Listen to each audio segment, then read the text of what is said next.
Video में हम लोग क्लास 12 साइकोलॉजी चैप्टर 1 से वेरी इंपॉर्टेंट ऑब्जेक्टिव को पढ़ेंगे। ठीक है, इस चैप्टर से इससे ज़्यादा ऑब्जेक्टिव आपको पढ़ना ही नहीं है। यानी जो पहला चैप्टर है, जितना इसमें हम लोग ऑब्जेक्टिव पढ़ने वाले हैं, इससे ज़्यादा ऑब्जेक्टिव आपको इस चैप्टर से नहीं पढ़ना है और इसमें हम लोग फास्ट रिवीजन करेंगे। ठीक है, तो यदि आप 12th की फाइनल तैयारी कर रहे हैं तो आपके लिए ये वीडियो बहुत इंपॉर्टेंट होने वाला है और 100% इस चैप्टर से आपको। तो वीडियो को देखने के बाद आप चैनल को सब्सक्राइब जरूर कर लीजिएगा और अपने दोस्तों को भी शेयर जरूर कीजिएगा। चलिए क्वेश्चन को देखते हैं। देखिए, सबसे पहले क्वेश्चन नंबर 1 में हम लोग देखेंगे बुद्धि का पास मॉडल या सिद्धांत का प्रतिपादन किसने किया। तो इसका सही उत्तर ऑप्शन नंबर ए हो जाएगा, दास नागलेरी ने। किसने किया? दास नागलेरी ने। क्या किया था? बुद्धि का पास मॉडल सिद्धांत को प्रतिपादन किया था। ठीक है, चलिए फिर आगे वाला क्वेश्चन देखेंगे। 2 नंबर क्वेश्चन में दिया हुआ है, जिस बच्चे की बुद्धि लब्धि 0 से 19 के बीच होती है उसे किस श्रेणी में रखा जाता है।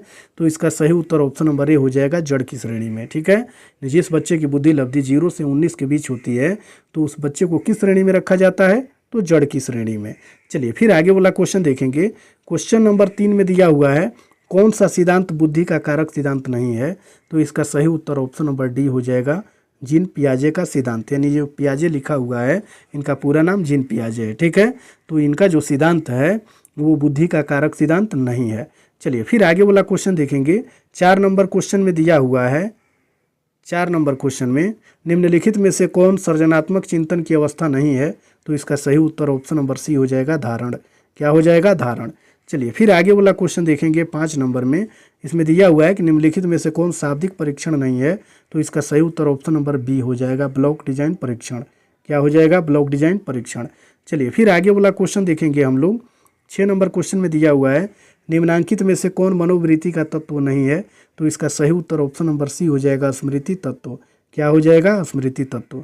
फिर 7 नंबर क्वेश्चन को देखेंगे, 16 पीएफ को किसने विकसित किया। तो इसका सही उत्तर हो जाएगा 7 का ऑप्शन। बुद्धि को सार्वभौम क्षमता कहा। तो इसका सही उत्तर ऑप्शन नंबर बी हो जाएगा, बीने ने। चलिए फिर 9 नंबर क्वेश्चन को देखेंगे। इसमें दिया हुआ है कि बुद्धि के पास मॉडल को किसने प्रतिपादित नहीं किया है। तो इसका सही उत्तर हो जाएगा ऑप्शन नंबर ए, बीने ने। किसने? बीने ने। निको ने मुख्यतः कितने प्रकार की बुद्धि की चर्चा की है। तो इसका सही उत्तर ऑप्शन नंबर ए हो जाएगा, 3 प्रकार की। चलिए फिर आगे वाला क्वेश्चन देखेंगे।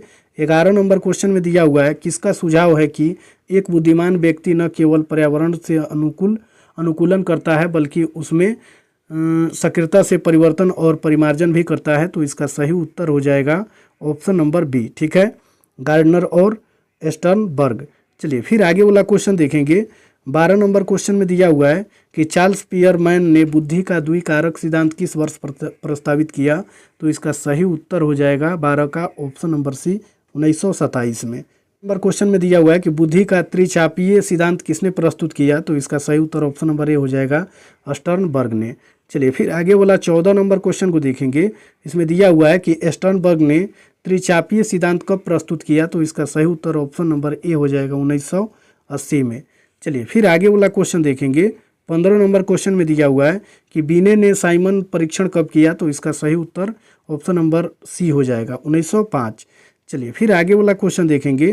16 नंबर क्वेश्चन में दिया हुआ है, एक जर्मन मनोवैज्ञानिक ने किस वर्ष बुद्धि परीक्षण प्रारंभ किया। तो इसका सही उत्तर ऑप्शन नंबर बी हो जाएगा, 1912 में। नंबर 17 को देखेंगे। थर्नाडाइक के अनुसार अधिगम का प्रथम नियम कौन सा है। तो इसका सही उत्तर ऑप्शन नंबर डी हो जाएगा, सत्यापन। चलिए फिर आगे वाला क्वेश्चन देखेंगे। 18 नंबर क्वेश्चन में दिया हुआ है कि किस वर्ष मोटिवेशन शब्द प्रचलित हुआ। तो इसका सही उत्तर हो जाएगा ऑप्शन नंबर सी, 1953 में। चलिए फिर 19 नंबर क्वेश्चन को देखेंगे। इसमें दिया हुआ है कि बुद्धि का संबंध किससे है। तो इसका सही उत्तर हो जाएगा ऑप्शन नंबर सी, वीने से। ठीक है, चलिए फिर 20 नंबर क्वेश्चन को देखेंगे। किसने बुद्धि में संज्ञानात्मक, भावनात्मक और व्यवहारात्मक तत्व बताएं। तो इसका सही उत्तर ऑप्शन नंबर सी हो जाएगा, हिलगार्ड ने। चलिए फिर 21 नंबर क्वेश्चन को देखेंगे। इसमें दिया हुआ है कि किसने बुद्धि के संरचना का सिद्धांत दिया। तो इसका सही उत्तर हो जाएगा ऑप्शन नंबर ए, गिलफोर्ड ने। इस नंबर क्वेश्चन में है कि ब्लॉक डिजाइन परीक्षण किसका अंग है। तो इसका सही उत्तर ऑप्शन नंबर ए हो जाएगा, वेस्लर का। चलिए फिर 23 नंबर क्वेश्चन को हम लोग देखेंगे। इसमें दिया हुआ है, किसने सृजनात्मक को नई समस्याओं को हल करने की क्षमता कहा। तो इसका सही उत्तर ऑप्शन नंबर ए हो जाएगा, बीने ने। 24 नंबर क्वेश्चन में दिया हुआ है, वृद्धि के विषय में अध्ययन किसने किया। तो इसका सही उत्तर ऑप्शन नंबर सी हो जाएगा, थॉमसन ने। फिर 25 नंबर क्वेश्चन को देखेंगे। इसमें दिया हुआ है कि संवेगात्मक बुद्धि शब्द किसने दिया।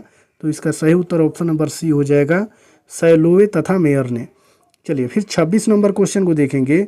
इसमें दिया हुआ है कि वेस्टर्न के अनुसार भावनाओं की कितनी अवस्थाएं उपस्थित होती है, तो इसका सही उत्तर ऑप्शन नंबर सी हो जाएगा 7। चलिए फिर 27 नंबर क्वेश्चन में दिया हुआ है निम्नलिखित में से कौन सा व्यक्तित्व का पक्ष नहीं है, तो इसका सही उत्तर ऑप्शन नंबर सी हो जाएगा, सृजनात्मकता। चलिए फिर आगे वाला क्वेश्चन देखेंगे। 28 नंबर क्वेश्चन में दिया हुआ है जिन व्यक्तियों की बुद्धि लब्धि 90 से 100 के बीच होती है उन्हें कहते हैं, तो इसका सही उत्तर ऑप्शन नंबर सी हो जाएगा, समान यानी औसतन। ठीक है, चलिए फिर आगे वाला क्वेश्चन देखेंगे। 29 नंबर क्वेश्चन में है किसने कहा कि अमूर्त चिंतन की योग्यता ही बुद्धि है, तो इसका सही उत्तर ऑप्शन नंबर सी हो जाएगा, रेवर ने। चलिए फिर 30 नंबर क्वेश्चन को देखेंगे। इसमें दिया हुआ है कि जिन व्यक्तियों की बुद्धि लब्धि 80 से 89 के बीच होती है उन्हें कहते हैं, तो इसका सही उत्तर ऑप्शन नंबर बी हो जाएगा, मूड। चलिए फिर आगे वाला क्वेश्चन देखेंगे। 31 नंबर क्वेश्चन में दिया हुआ है कि किसने बुद्धि लब्धि यानी IQ के संप्रत्यय को विकसित किया, तो इसका सही उत्तर ऑप्शन नंबर सी हो जाएगा, स्टर्न ने। किसने? स्टर्न ने। चलिए फिर आगे वाला 32 नंबर क्वेश्चन को देखेंगे। व्यक्ति के जीवन में सफलता का कितना प्रतिशत संवेगात्मक बुद्धि से निर्धारित होता है, तो इसका सही उत्तर ऑप्शन नंबर बी हो जाएगा, लगभग 70%।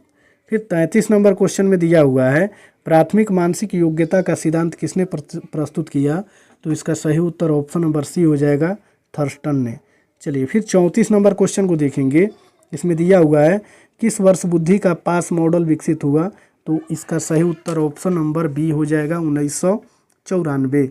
चलिए फिर 35 नंबर क्वेश्चन को देखेंगे। इसमें दिया हुआ है कि मानसिक उम्र का संप्रत्यय किसने विकसित किया, तो इसका सही उत्तर हो जाएगा ऑप्शन नंबर ए, बीने ने। चलिए फिर आगे वाला क्वेश्चन देखेंगे। क्वेश्चन नंबर 36 में दिया हुआ है कि बुद्धि के किसका सिद्धांत एक कारकीय सिद्धांत कहा जाता है, तो इसका सही उत्तर ऑप्शन नंबर डी हो जाएगा, स्पीयरमैन। चलिए फिर आगे वाला 37 नंबर क्वेश्चन को देखेंगे। इसमें दिया हुआ है कि जिस बच्चे की बुद्धि लब्धि 35 से 49 होती है उसे किस श्रेणी में रखा जाता है, तो इसका सही उत्तर ऑप्शन नंबर बी हो जाएगा। ठीक है, साधारण मानसिक दुर्बलता। चलिए फिर आगे वाला 38 नंबर क्वेश्चन को देखेंगे। इसमें दिया हुआ है कि आगमनात्मक तर्कना को किसने बुद्धि का एक कारक माना है, तो इसका सही उत्तर ऑप्शन नंबर सी हो जाएगा, थर्स्टन ने। चलिए फिर आगे वाला 39 नंबर क्वेश्चन को देखेंगे।